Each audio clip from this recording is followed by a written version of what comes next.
What is up today, guys? Today we're going to be getting into making some controls for our rig.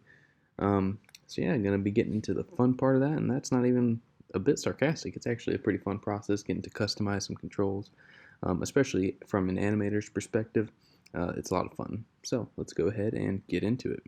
I'm going to go up to Create NURBS Primitives, and then I'm going to go with a circle. So I'm going to go ahead and reshape this. I'm going to drag it off to the side. Hit the right mouse button, go Control Vertex.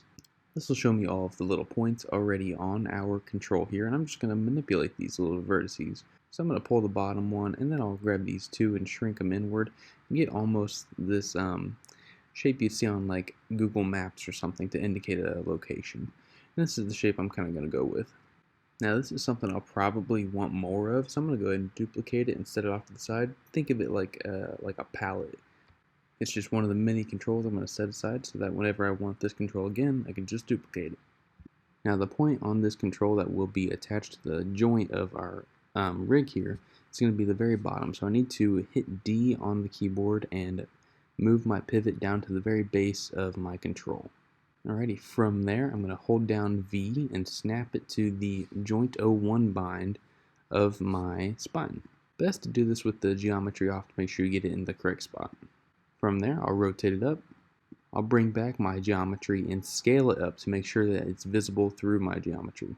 Alright, it looks good. I'll hide my geometry again. I'm going to go through here and duplicate that back control and snap it to the following joints in my spine. Again, holding V while I move it to make sure it's right where it needs to be.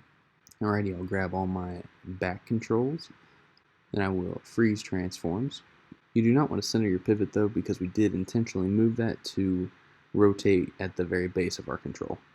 Now I'm going to want these same type of controls for my neck, but I'm going to go ahead and put the neck controls in the front of my dragon just to kind of distinguish them from the spine, even though I am making them smaller, just to put them in a different spot.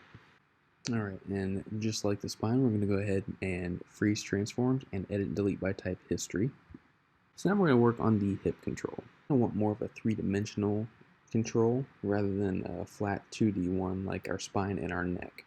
So I'm going to go ahead and create a cube. And this cube is having a weird material problem, but it doesn't even matter because we're going to just use it as a tracing mechanism. So we're going to go to Create Curve Tools and CD Curve Tool. Now what we're going to do is just hold down V and use our curve tool to draw on the vertices of this. So once you've gone over all your vertices, you'll hit enter, and then you're free to delete your cube. Now you can see I got this janky, really messed up one. This is definitely not a cube. It's not what I'm going for. So let me show you how to fix that real quick. I'm going to go ahead and delete it. That's how we fix it. And then I'll get my curve tool option box and make sure that you are on one linear. That way we can have straight lines. So then I'll get my cube again and go over and trace all of the vertices. Once I'm done, I will hit enter and we'll be good. Delete my cube, and now I've got this three-dimensional cube control. Alright, so I'm going to go ahead and center pivot. I'm going to scale it up. Now I'm going to duplicate it so that I have a cube at the ready next time I want one. So I'm going to take my duplicate and move it over to my hips, holding down V to snap it into place. Then I'm going to grab these vertices here and just kind of shape it to look almost like a funny looking pair of boxers. And it sticks out of the character just enough to, make it useful for the animator, and I'm totally happy with that. So I'm going to take another cube and move it up here toward the head, scale it up some so it covers our entire head. Then I'm going to get rid of my geometry, hit D, and move the pivot. And I'll move the pivot to our head 01 bind. Just kind of test it out, make sure it bends where we need it to.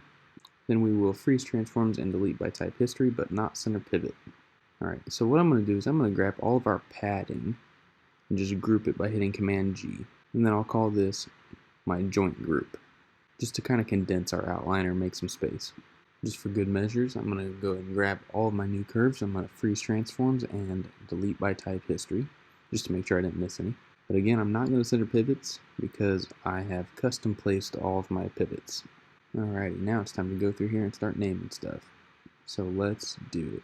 So I'll start off with my head control, and we're just going to call it CT_head_icon. So all of our controls are going to end in icon. Then I'll call the hips CT_hips_icon.